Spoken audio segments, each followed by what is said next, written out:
జయ జయ హే తెలంగాణ జనని జయకేతనం అందశ్రీ గారు.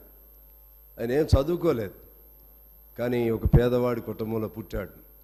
అంటే భావం ఉంటే, మట్టిపైన ప్రేమ ఉంటే, మనిషిపైన ప్రేమ ఉంటే, చెమటపైన ప్రేమ ఉంటే ఆయన ఒక కవి కాదు మహాకవి అవుతాడు అనేది అందశ్రీ ద్వారా రుజువు అయింది. ఆయనే అన్నాడు, మాయమైపోతున్నాడమ్మా మనిషి అన్నవాడు, మచ్చుకైనా లేడు మానవత్వం అన్నవాడు. ఎంత గొప్ప తాత్వికత అందులో ఉంది.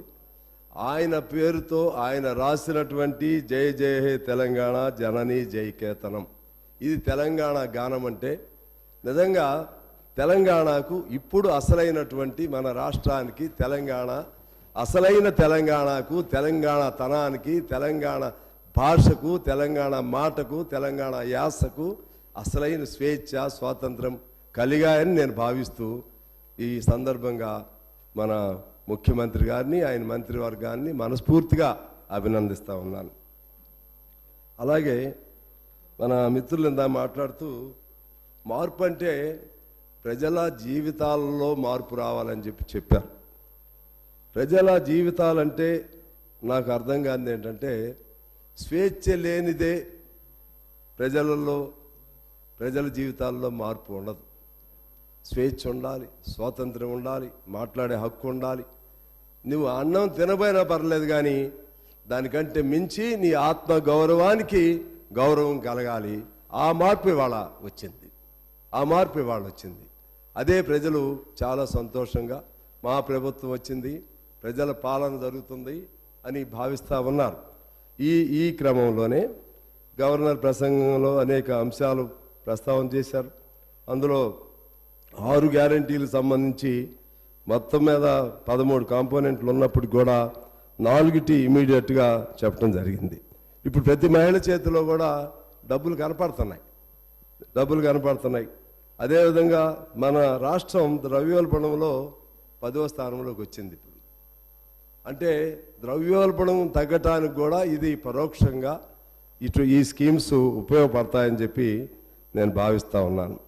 ఇదే సందర్భంగా ఇక్కడ కొత్త పంచాయతీ తీసుకొస్తున్నారు మా మిత్రులు కొంతమంది.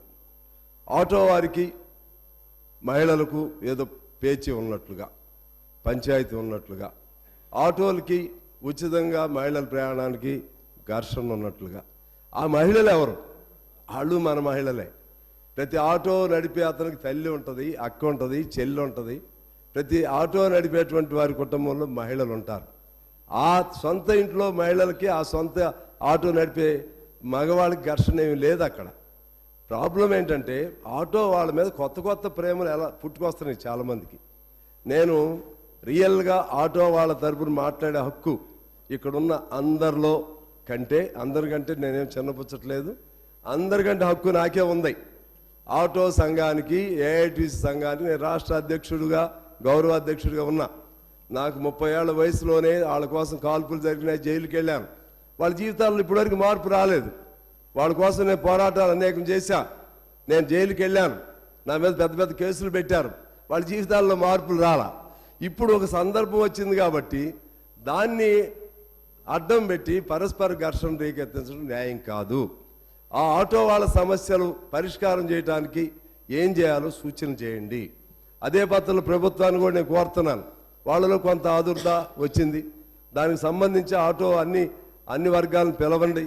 నాకు తెలిసి గ్రామాల్లో కంటే పట్టణాల్లోనే ఆటోలు వాళ్ళకి కొద్దిగా ఇబ్బంది ఉంటుంది. గ్రామాల్లో ఎట్లయినా బస్ స్టాండ్కి ఆటో వాళ్ళు తీసుకురావాల్సిందే మహిళల్ని. అక్కడి నుంచి బస్సులు ఉంటాయి. ఆ బస్సుల్లో ఈ ఆటోలు ఒక ఊరు నుంచి మరొక ఊరు దూరం వెళ్ళేటువంటి ఆటోలు ఉండవు. జిల్లాల్లో, గ్రామాల్లో, టౌన్లో ఉంటుంది. అటువంటి వాటికి ప్రతి మెట్రో లైన్కి ఈ ఎలక్ట్రికల్ ఆటోలని కనెక్ట్ చేసే విధంగా ఏదైనా మార్గం చూస్తారా? మరో పద్ధతుల్లో వారికి సంవత్సరానికి 12,000 అన్నారు, దానికంటే ఇంకొద్దిగా బెటర్గా ఏమైనా చేస్తారా? ఇవన్నీ కూడా ప్రభుత్వం ఆలోచన చేయాలని చెప్పి నేను కోరుతా ఉన్నాను.